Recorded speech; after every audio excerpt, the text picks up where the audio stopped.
All right, Awesemo, here we go. It's your old pal EMac ready at the crack of dawn, or nearly so, for a little MLB. We've got a wild one today, Terry. No, not wild because there's exciting matchups. Wild because there's weather everywhere. We have 3 doubleheaders that some are on some slates, but not on others. And then some of those games are also part of the weather games. Who knows what's going to happen today? How are you doing, my friend?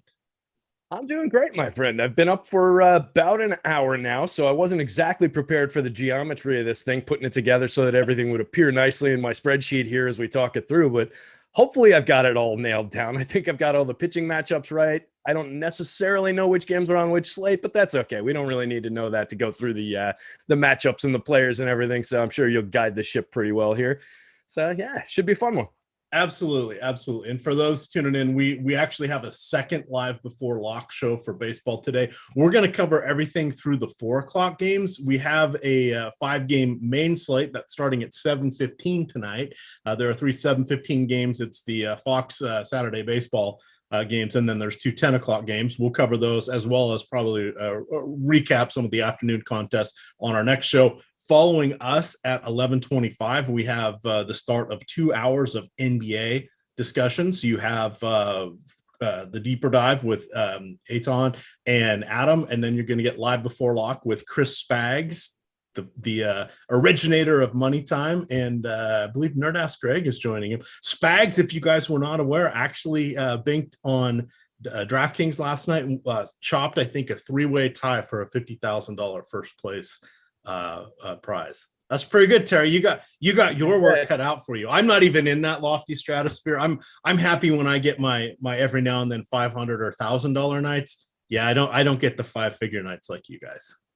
That's honestly a bigger pop than I've ever topped out at. So I've got a bunch below that mark, but yeah, that's something to shoot for now. I got to catch Spags. I love it. So that's kind of our fun there. We do have a new sponsor today for the show. It's PrizePicks. We'll talk about them just a little bit. And then what else do we have today? There's a third NBA show. There will be a live before lock. That'll be with the one and only T McBee. You're teaming up with Eitan going on for the 2-game late slate, which is the secondary main slate. So we've got all sorts of sports action. There is an Xfinity car race going at 1 o'clock. We have Awesemo content for that. Tomorrow, it's a night race. So we will actually be doing a rare NASCAR live before lock. That will be tomorrow evening. So you guys want to subscribe to Awesemo, the YouTube channel. It's free. All it costs you is a button click, and you can hit that notification bell and be aware of any time we go live with shows, because there certainly are a ton of them. One more reminder, we do have the Awesemo podcast network. That will be any of our shows that are not of the live before lock variety. Will be going out on those. If you want to win a free week of Awesemo premium content, all you have to do is leave a 5-star review on any one of the podcasts, put in your Twitter handle, your email address or your social media contact, and you'll be put in a drawing for 52 weeks to get 1 week of Awesemo free premium content. That's not a bad deal. Leave that review, get 52 chances to win 1 week of Awesemo premium content. All right, final thing, Terry, free content today, the NBA big board, the MLB ownerships, and then the NHL top stacks. Here's our first game. Now there's a random game here for, it's DK only. It is game 1 of the doubleheader. It's Milwaukee, it's Washington. We don't even know who the pitchers are yet. There's rain in the forecast for Washington. It's an absolute disaster here in the DC metro area. We're skipping that one, but we're going to start with the 1 o'clock game. This is a FanDuel only. It is the Philadelphia, I almost said 76ers. I'm ready for that Wizards game tonight. It's the Philadelphia Phillies at the Tampa Bay Devil Rays. Yeah, I said it. Devil Rays in Tropicana Field. You got Zack Wheeler. You got Ryan Yarbrough. Take it away, Terry. Yeah, so we've got Wheeler on the slate going up against this Rays team. I think he's probably the choice of the day here in terms of which one of these 2 pitchers I would go to. 7-inning games, kind of wacky, kind of wonky, but we can get out to that complete game with more ease. So there is the possibility of that. Wheeler striking out nearly 30% of hitters, 29.7% so far this season over 68 innings. He gives you length. That's 68 innings in 10 starts. So you know you're getting a reliable shot at that quality start bonus, at getting in a 7-inning game, again, at getting the complete game. 2.91 xFIP, 0.94 whip on the season, just pitching very, very well. 11.2K on FanDuel is probably pretty worth it here, going up against a Rays lineup that has a decent amount of strikeouts in it. Tampa sitting in the 10 spot in the league so far this season, 24.8% strikeout rate against right-handed pitching.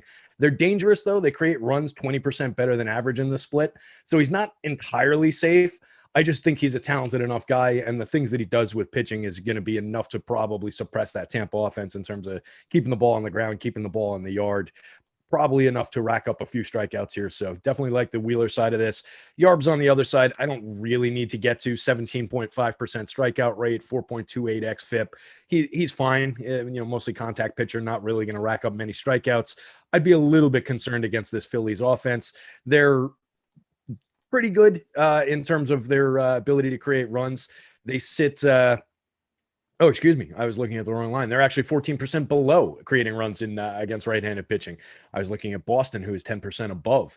So Philly, 25.9% strikeout rate against righties. So there are strikeouts here for Yarbs. I just don't know. He's not one of the reliable guys that I like to get to. And that was, of course, I'm all over the place this morning. Excuse me. He's a lefty. So we need the 29.9% strikeout rate and the 1% above average that Philly's creating against lefties. So still not a go-to spot for me, even with the increased strikeouts for Phillies against lefties here. All right, moving on. Go ahead. No, go ahead.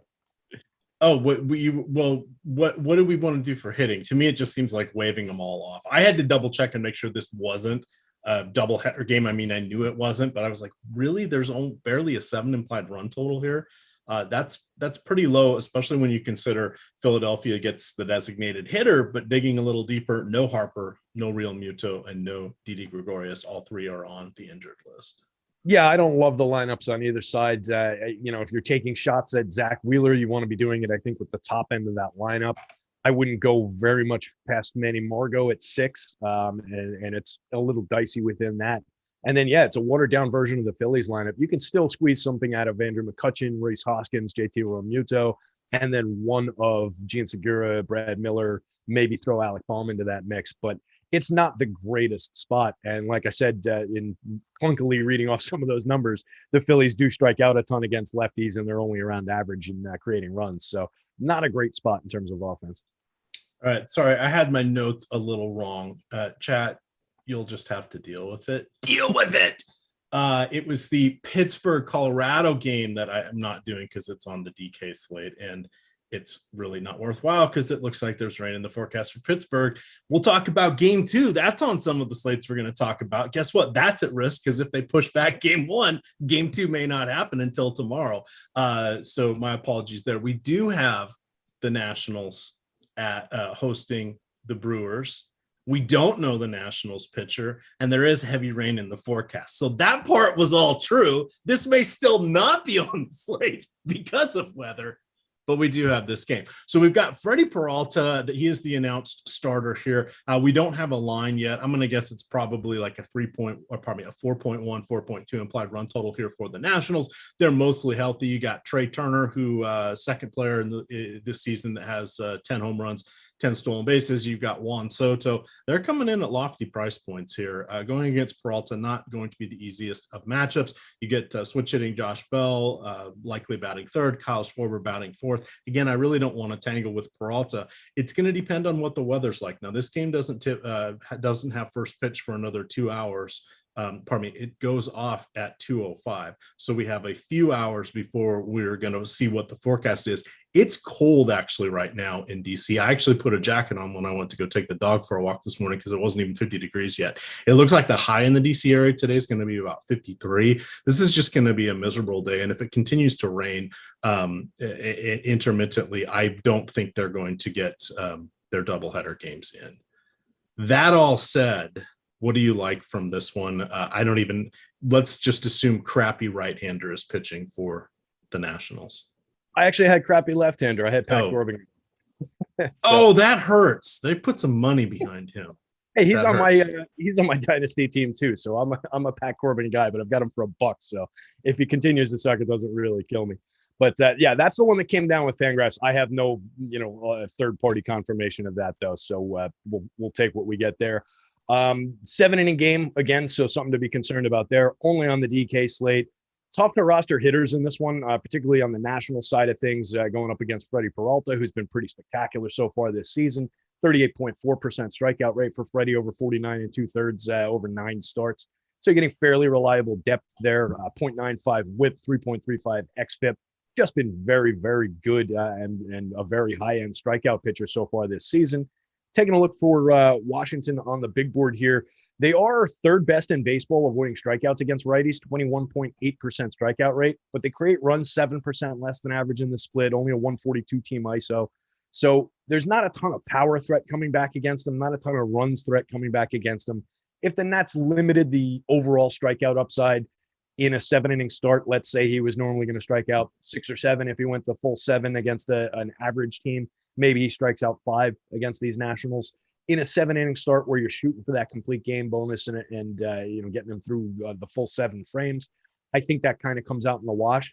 So if you were planning to start Freddie here on the DK slate for 10-1, I wouldn't take it off the board because of a 7-inning or anything like that, or the national strikeouts. The weather's going to concern me here if we're trying to start some of these pitchers.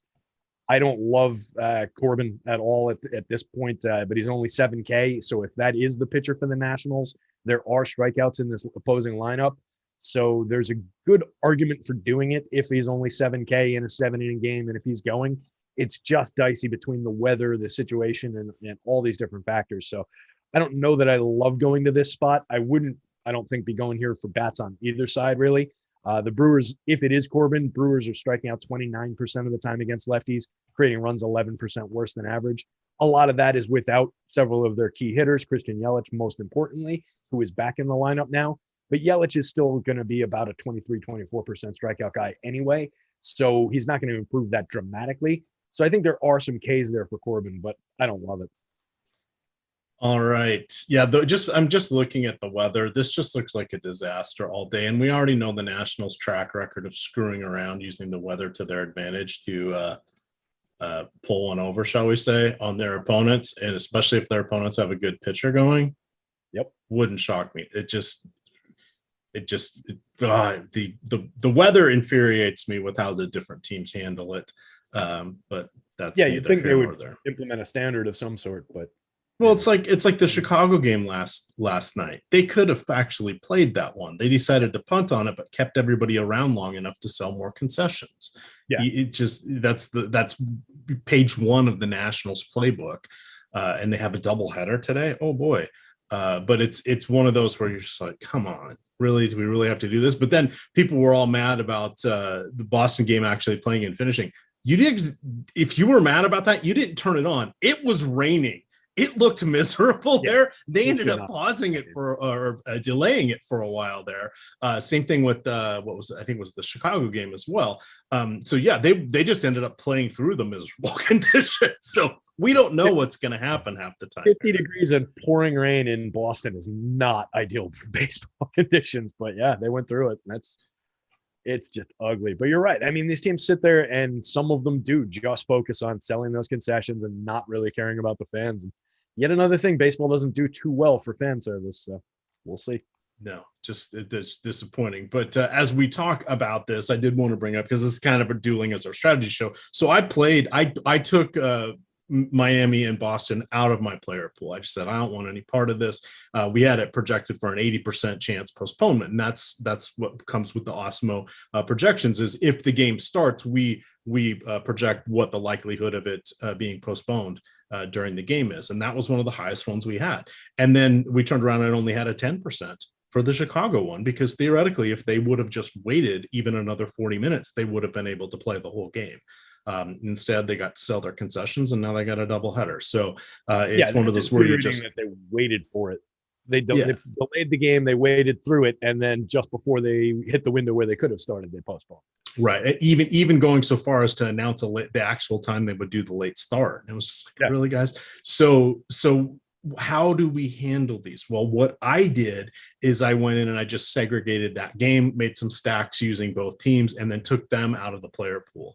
So even though I had a bunch of lineups that died on the vine with that game, it was all stacks and it was confined to 3% of my lineups. So it's totally fine for what I was doing. But that's just sort of how you can mitigate that risk. And otherwise, I had most of the guys, because of double stacking or stacking both teams, I had most of the players in that ended up being about 6 to 8% of my player pool, which you can do if you're double stacking a game like that.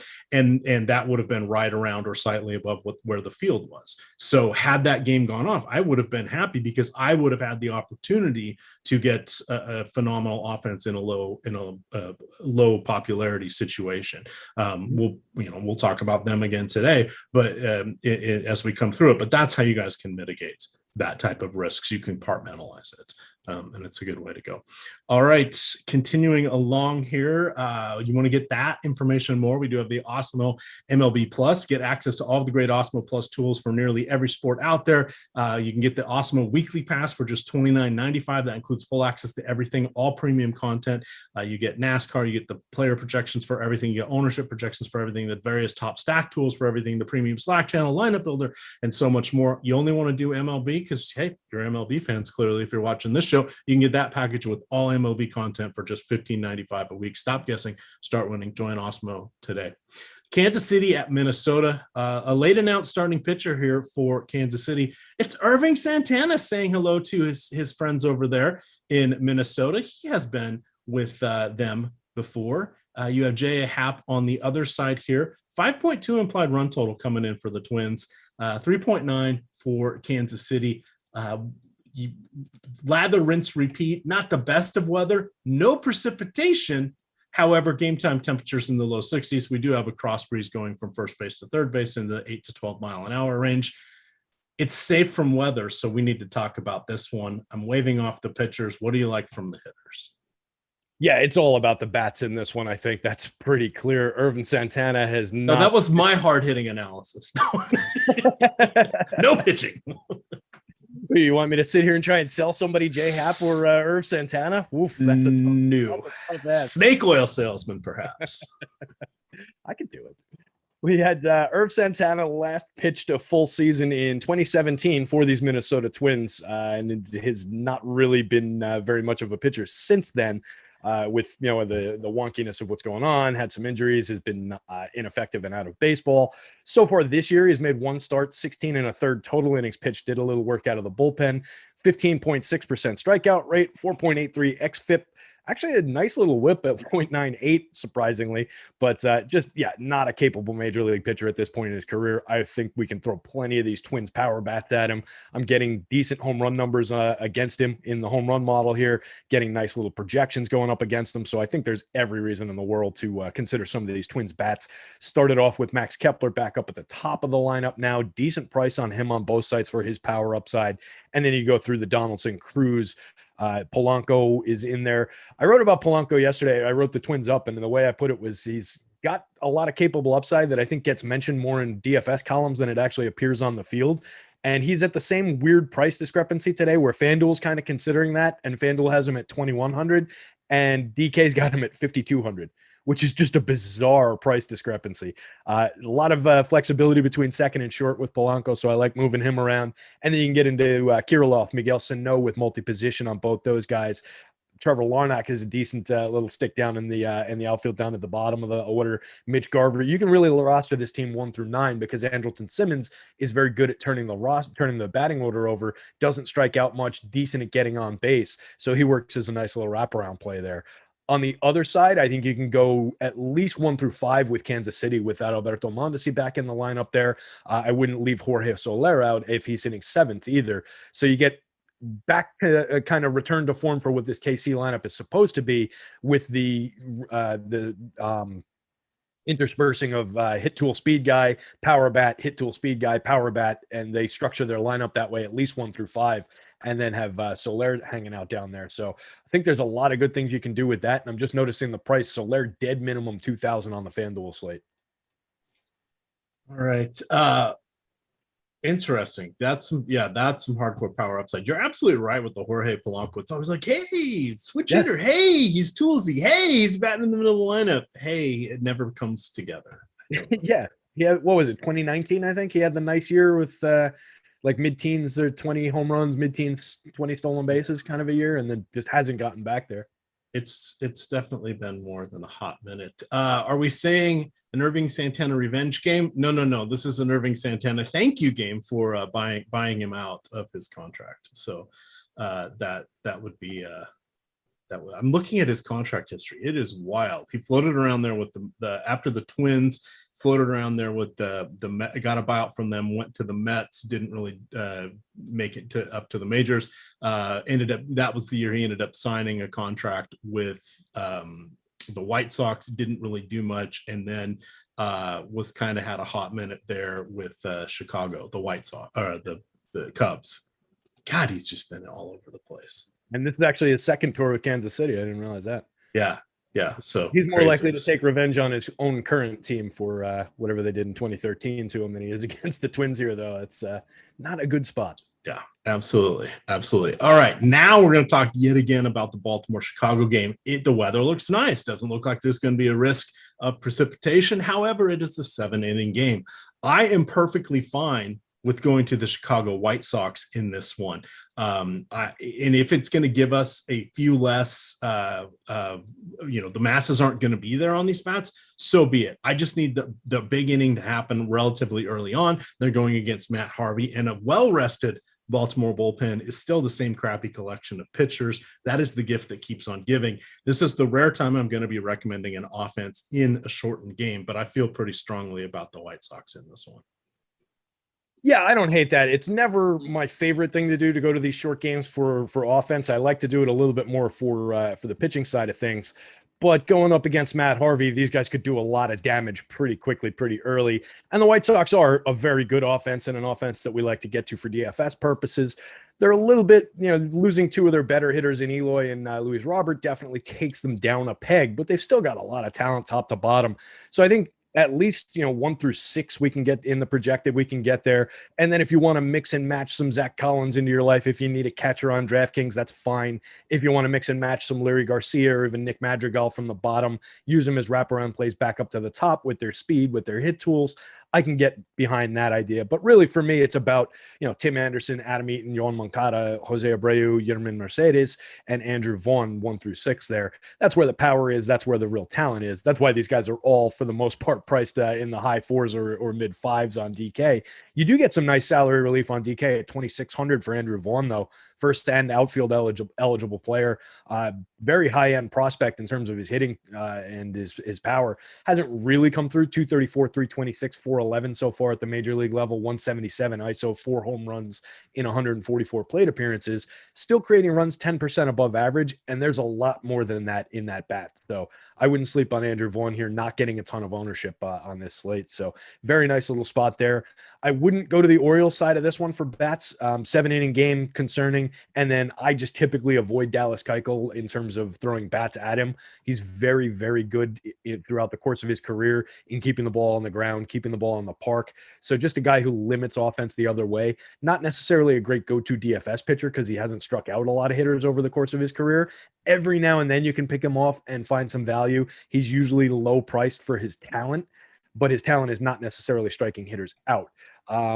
In this spot, if you wanted to take a stab at a guy who's going to get to a 7-inning complete game, you could probably do worse than Keuchel against this Orioles team. So if you wanted to roster him as a kind of low end, but decent for the money at 6,400 SP2 on DK, I wouldn't totally hate that. All right. I just wanted to clarify in chat. No, I agree. Irving Santana did not actually play for the Cubs, but at some point he was either being entertained or signed a minor league deal. So a lot of times you get these pitchers, they're a non-roster invitee to spring training, stuff like that. There's a lot of different ways that major league teams can try out players or do different things and not put them under a contract. And if they don't make it up to the bigs, you're not going to see that in their stats as well. And if they don't pitch for them in the minors, maybe they did simulated games, they did whatever, but he had a tryout with them. So apologies for misspeaking on that. That was not my intent to mislead anyone. I was just saying he's been floating around for quite some time since being released / bought out by Minnesota. I believe he pitched in the Dominican League while affiliated with the Chicago Cubs. There we go. The Winter League wrinkle. So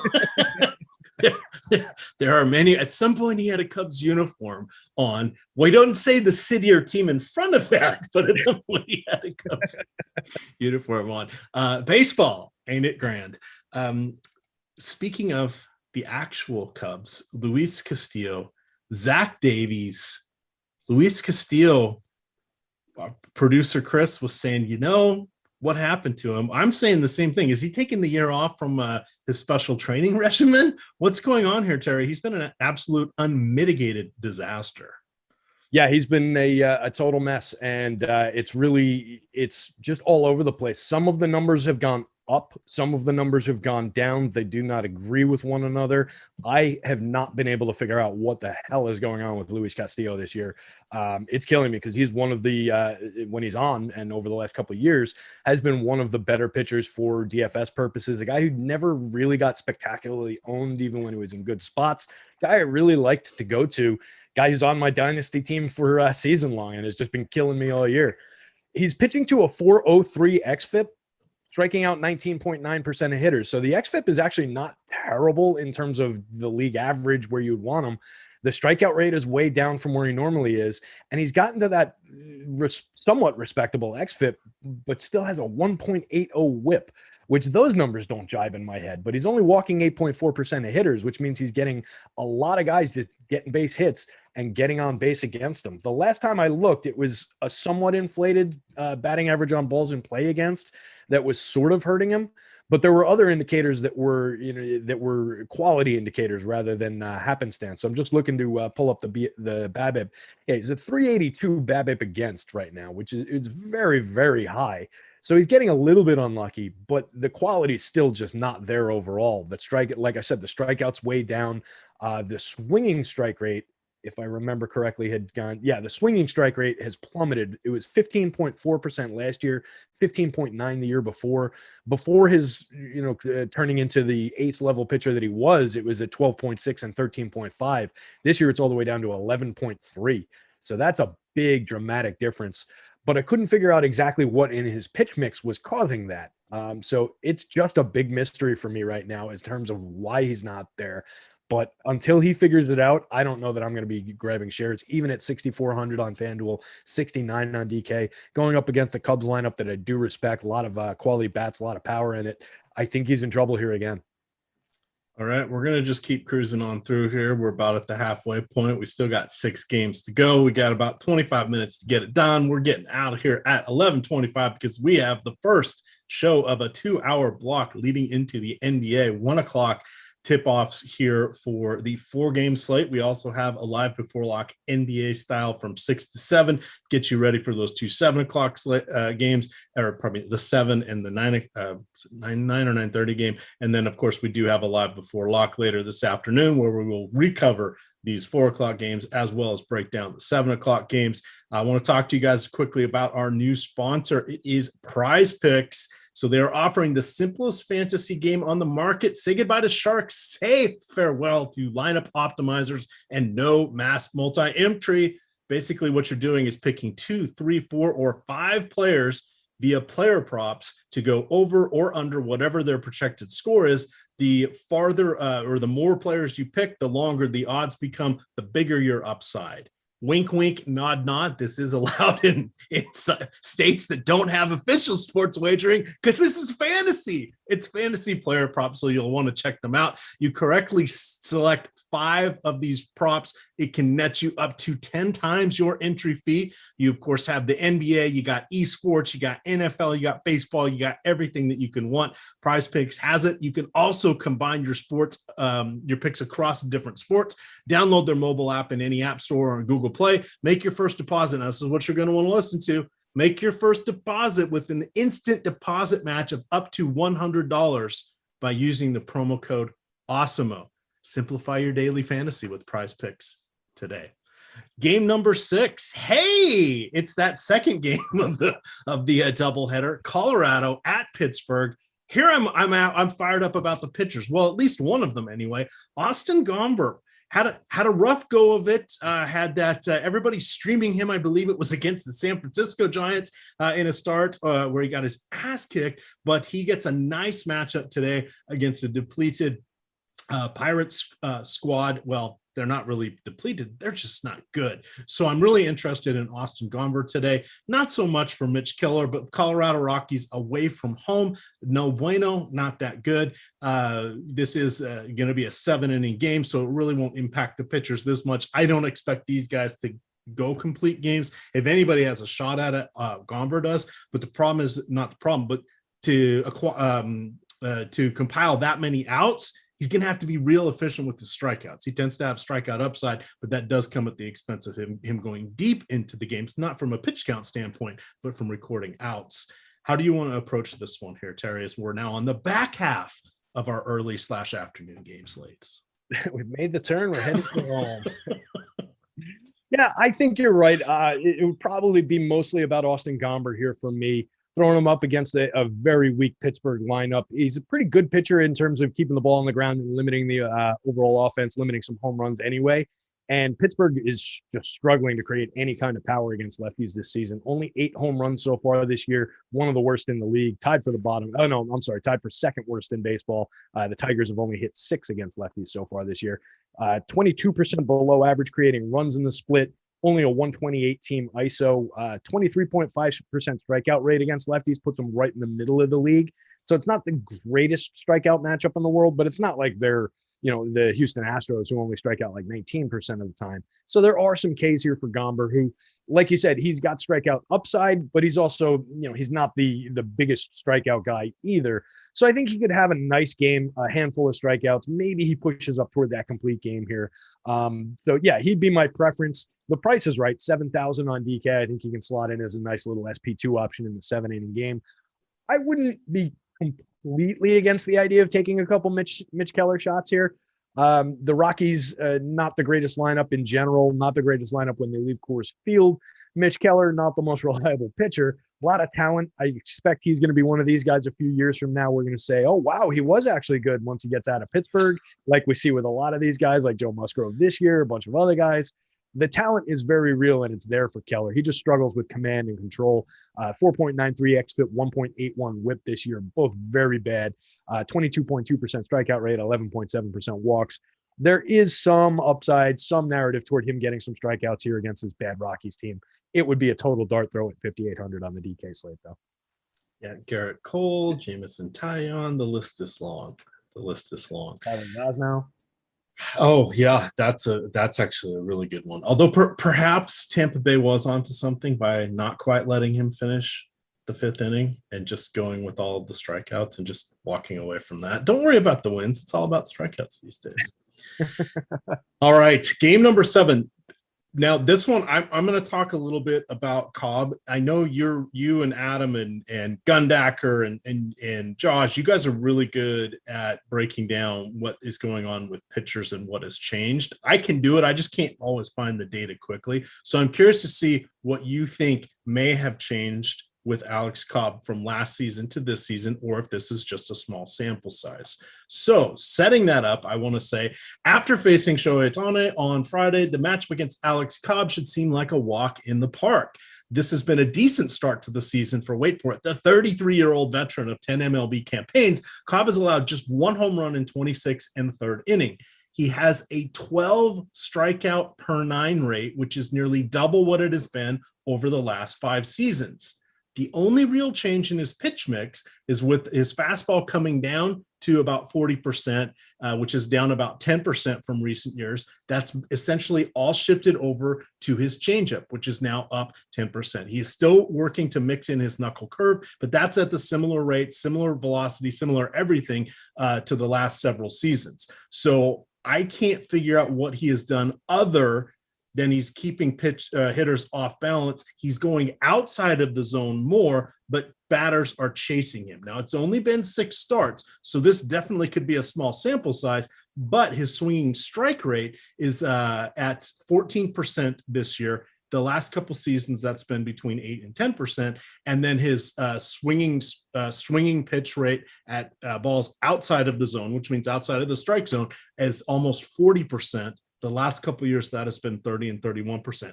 I couldn't find anything on the surface, Terry, that looked different. I'm not as good as reading the metrics for arm slot, spin rate change, and movement changes. But I didn't know to me, this just screams small sample size, and he's reversing his pitch mix, which is keeping people off balance. That's not going to last for long. Yeah, that's just looking at things here. That's my basic read on this as well. He's made minor changes. He added like 100 RPMs of spin to his curveball, and it's been a much more effective pitch for him where it wasn't effective at all last season. So that's an interesting change.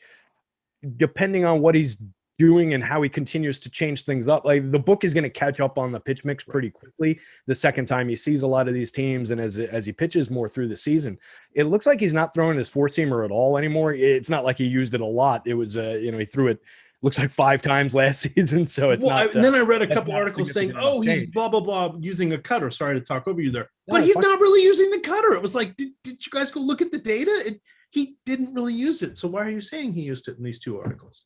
Yeah, and it looks like the biggest change in the mix is that he took his splitter, which you refer to as the change. We'll just call it the off-speed pitch. Off-speed, yeah. He took that from a 35% usage all the way up to 44. So he's now leading with a splitter, which is kind of weird to lead with an off-speed pitch, but it works off of his sinker. They have opposite effects in terms of where they break going in terms of coming across the plate and sinking, dropping down. And there's a nice differential of 92.4 mile an hour average on his sinker, 87.4 on his splitter. The splitter actually he's throwing it a little bit harder, but that could be a good change that's making it just appear like a little bit of a little bit more difficult to tell the difference between the 2 pitches, I guess, coming out of his hand. So that could have a little bit of impact. It looks like both of those pitches are slightly more effective this year as well. But it's all stuff that I would expect to regress back to where he was and where he's been. Things that I think will catch up. It's not a big enough change that I think it's something, absolutely dynamic that'll last all year. All right. So coming back to finish this up, and I'll drop this in chat. This was part from my Spotlight Stacks article. I say, historically, Cobb has been a low strikeout, high home run rate pitcher. What makes the Athletics an intriguing option today is collectively the projected lineup has a 10.6% walk rate and a 220 ISO against right-handers over the last 2+ seasons.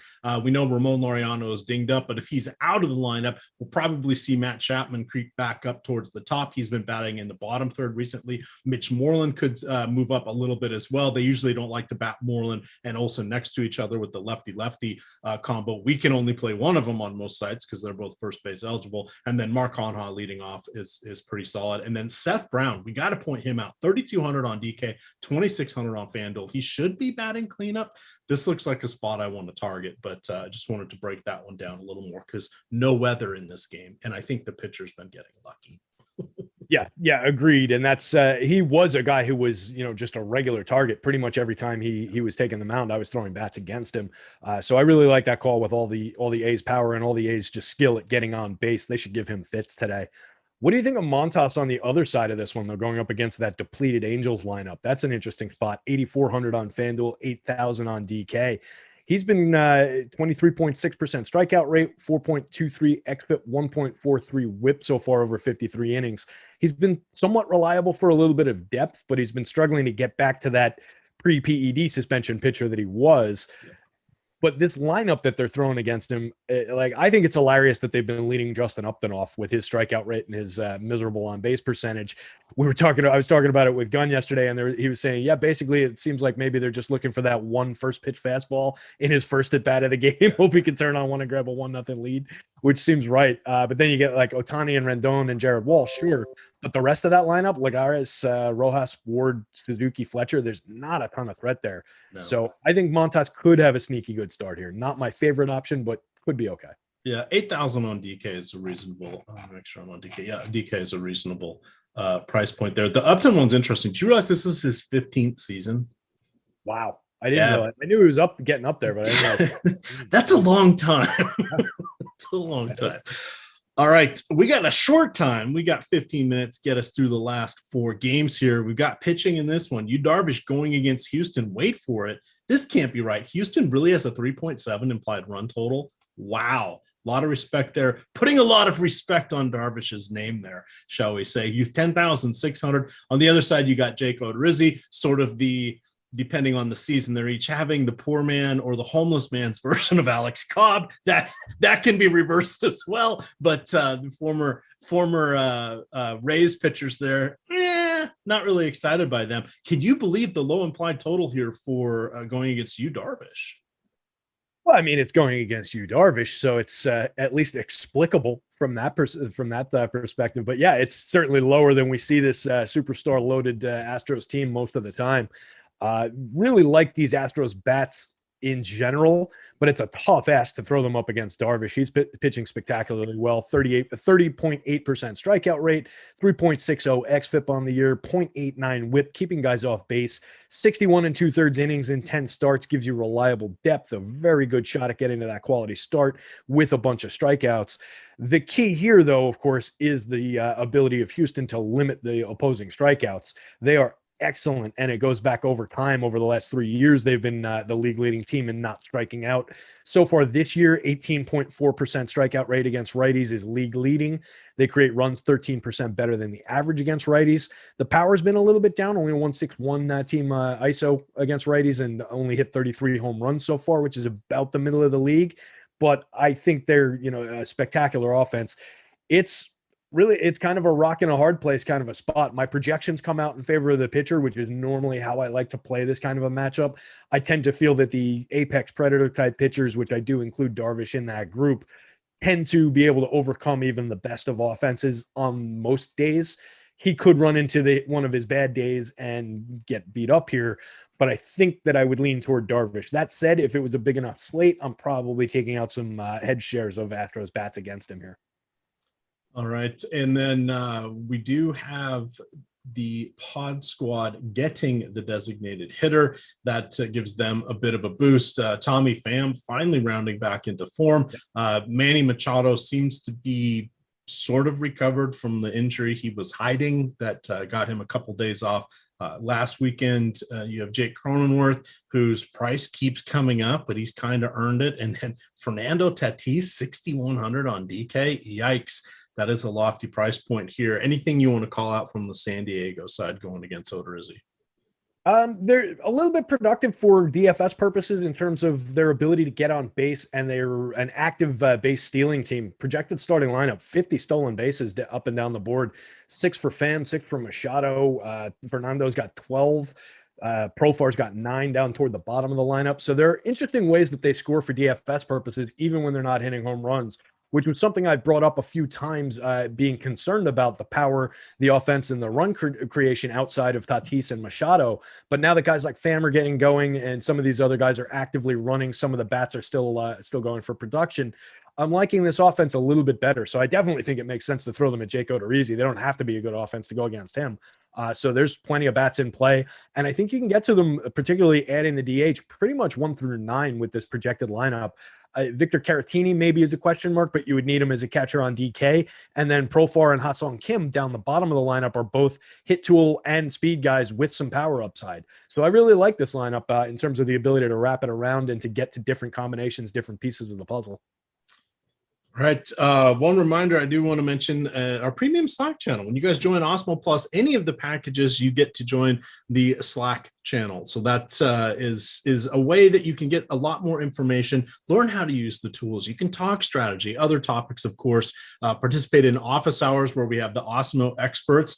That's also available on any of our premium packages. You get access to the office hours, of which 6 days a week, those are in the form of not only just chat, but also screen shares, so that we put up on a private video link, and you can talk directly with Terry. You can talk with Alex. You can talk with, Sean's on, who's $1 million winner here in DFS. Same thing about Steve Buzzard. I mean, you get to see what they do, how they use Fantasy Cruncher, which is incredibly helpful to ask a question, say, hey, how do you do this? And then they just show you what they do. And it's like, oh, that makes sense. It was staring in front of me the whole time. The other fun part is Terry created the DFS 101 channel. Tell him a little bit about that. It's a no judgment zone, a judgment-free zone, shall we say. Yeah, a little judgment-free area for getting started type of questions. How do I use the tools on the site? How do I build lineups for DFS? What does this mean? What does that mean? It's answering the questions that get asked a lot by new users, new members, people who are new to DFS and just wanting to learn how to play this in a space that's not also being used for what the best plays of the day are and active chat about each individual slate. So it kind of is just a classroom setting. I'm in there a lot, pretty much every day. EMac's in there quite a bit, answering questions in great detail. He's more enthusiastic, I think, about it than I am. So it's great having you in there, buddy, and helping out. But yeah, it's a good spot. So if you're new to the channels, if you're new to DFS in general, new to the site, hop in there, say hello, ask any questions that you've got. We're here to help. We do occasionally get feedback from people who say, I just couldn't figure out how to use the tool, so that's it. I want to learn how to cancel my account and move on. And pretty much to a man, when I respond saying, hey, talk to me a little bit, let's help you figure out how to use the tools, let's help you learn how to do this the right way, people stick around. It's just about helping people learn. So if you're out there struggling to figure out how to learn how to use everything, jump into Slack. That's the right place to ask your questions and the right place to get some guidance. All right, rounding out our final three games, Miami at Boston. Should be some light drizzle throughout the day, but they are expected to get this one in. You've got Trevor Rogers, a nice pitcher for Miami, going against Nate Eovaldi, who has been somewhat solid, just a 3.4 implied run total here for Miami. I like the pitchers. I'm just going to set you up to run through all these. So I like the pitchers there, not doing cartwheels over the hitters. The next game, you got Davy Garcia going into Detroit. No respect there. 4 implied run total against Davy Garcia. We're going to get our resident Yankees expert to talk about that one. Spencer Turnbull, too. This will be a second start since his no-hitter. Tall order going against the Yankees. And then we round things out with Toronto at Cleveland. You've got Ross Stripling, a very impressive just 4.0 implied run total here coming in for Cleveland. On the other side, you have Sam Hentges. You're going to want to target that young lefty. 4.6 implied run total here for Toronto. Wrap us up through our last three games here, Terry. Yeah, so I think we can get some pitching out of the Red Sox game. Trevor Rogers, like you said, has been just spectacular so far this year. 31.4% strikeout rate, 3.31 xFIP, 1.06 WHIP, 56 2/3 over 10 starts, pretty reliable depth. You're throwing him into the buzzsaw of the Red Sox offense here. Not a great day for hitting in the Northeast, so hopefully that helps Rogers' case. And he is good enough that I would be comfortable at least taking out some shares against this team. I'm not sure how crazy over the top I would get given the pricing, given the availability of other pitchers, but I think I would definitely have some shares. 9,800 on FanDuel. That's probably going to keep the public mostly off of him. I don't have the ownership loaded up, but I think in this matchup, that would keep the public fairly well away from him. There's probably enough strikeouts here. There's probably enough upside that you can get away with it. 8,800, I like it even better on DK.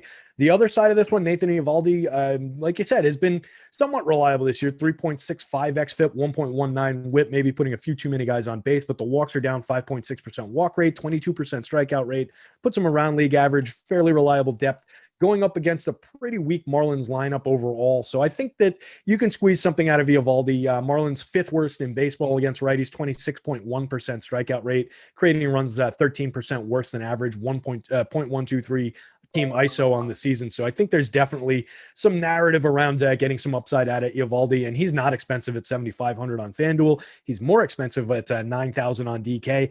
I don't love him as a $9,000 SP1 on DK, but I think as a $7,500 value play on FanDuel, you can probably do some nice things there. Jumping over to the Yankees game. Yeah, it's a little bit of respect, I guess, for the kid, for Davey, but it's also disrespect for the Tigers offense in general here. Second worst in baseball, 27.5% strikeout rate against right-handed pitching so far this season. Just not a lot to love about the Tigers offense. 0.141 team ISO. Creating runs 13% worse than average in the split. Only 38 home runs put them around average. Davey's mostly stretched out. Has been pitching in the system. Only 4 innings so far in the majors this season. 22.2% strikeouts, 16.7% walks. But it's a very small sample. Kid is loaded with talent. They call him Pedro Light, or compare him to Pedro Martinez. I think that might be a little bit exaggerated, but I really like the kid. I think he profiles well as he's developed out and fully stretched out and becomes a major league starter. I think we'll see some upside out of him. He's given us a little bit of DFS teases in the past. If he gets enough length here, I think he could have a nice start. It's just a question of how deep into the game is he going to go. I think Booney's going to be a little bit scared for the rest of the season about his hook after he destroyed Corey Kluber, letting him pitch through that no-hitter. So we'll see. where Davey comes down. I wouldn't mind grabbing a few shares given the pricing.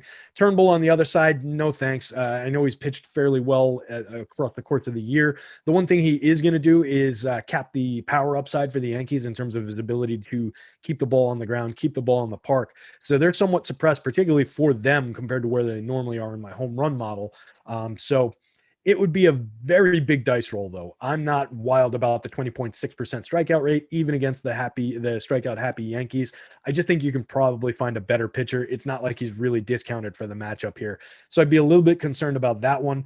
I would definitely feel comfortable firing up some Yankees bats. If the ownership on Davy Garcia goes up and goes through the roof based on his pricing, I would not mind firing up some hedge stacks with the Tigers, particularly if you're going to roster Davy in some spots. What was the last game we were talking? The Blue Jays. Blue Jays going against Hedges. Yeah, Sammy Hedges. Not really going to be on the pitching, I don't think, on either side of this one. I think maybe some shares of Stripling, but I respect the Indians' offense and their ability to limit strikeouts. A lot of guys in below 20% strikeout rate in this lineup, in this projected lineup. There are a few guys with inflated rates, but I don't think it's enough that he's going to be able to catch up. 25.4% strikeout rate over his 32 innings on the season. Last season, in 49 and a third innings, he was an 18.2% strikeout rate. Before that, in 90 and 2/3 innings the year before, 25.1. So he's probably going to fall somewhere in that league average-ish 23-25% strikeout rate range, 4.04 xFIP, 1.50 whip. I think he's putting a few too many guys on base to do well against a team that limits the strikeouts like this. If he's not sitting down guys, there's going to be a few too many guys on base against a team that's good at getting base hits, moving the runners around the bases, and has some sneaky power upside. So it'd probably be more about Indians bats, and then definitely some Toronto bats on the other side going up against the lefty Sam Hentges here. 22.4% strikeout rate in his 20 and a third inning, 4.75 xFIP, and an ugly 1.97 whip. So that's a targetable pitcher here to round things off with the Blue Jays bats. Marcus Semien, Bo Bichette, Vlad Guerrero, Teoscar, basically 1 through 7 at least. And then depending on how they wrap up this lineup, you can get to some shares. Danny Jansen, maybe a very, very sneaky low-cost catcher. He is not a good hitter, but every now and then he can turn on one. And against this pitcher, that's in play. All right. I do want to point out this game, low 50s, 12 to 17 mile an hour breeze coming in. That's not a breeze. That's a wind coming in from right field. So perhaps that's lowering a little bit of the offensive capabilities. We did get 2 super chats. I want to hit on those. Jeff Williams says, I want to say thank you guys for all the help last night on NBA Live before lock. He cashed for $21,000.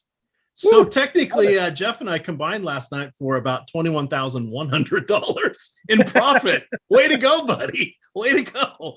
I put my number in there, but I'd only bring you guys down from last night. So that ain't going to help. And then we have Pecan says, I won a 3-way tie with Spags. So he was one of the 3 people Spags tied with for that $50,000. He says, all the credit goes to Josh for his Trust the Process show. That's Josh Enkelman live 6:30 every weekday morning, where there is at least 2 NBA games. He breaks it all down for you, shows how he's adjusting the minutes, talks about different matchups, what he's doing with different rates. It's an excellent in-depth thing to look at and help you understand how baseball and how basketball and projections work. I assume he'll be doing something similar for baseball. We shall see, but that is something I've learned more and more just listening to him, listening to Adam, Greg, Eric, Terry. All these guys are taking stuff to that next level. This is I'm 10 days away from marking my 10th full year of DFS. So things have changed a lot over the last decade. The analysis has gone next level. Fortunately, we are loaded here with talented analysts at Awesemo that can help us maintain, because the competition gets tougher and tougher every day. But shout out to you guys. You were the ones that chose those players. You created them. You may have got a nugget or 2 here from us, but you guys did make those lineups. So nice work, Jeff. Nice work. Where should they tweet those lineup screenshots to cash in a free month? Absolutely. As we wrap up, I do want to mention that we have the Awesemo Hall of Fame. All you got to do is download the Awesemo avatar. You got to place in the top 3 of any contest with at least 5,000 contestants.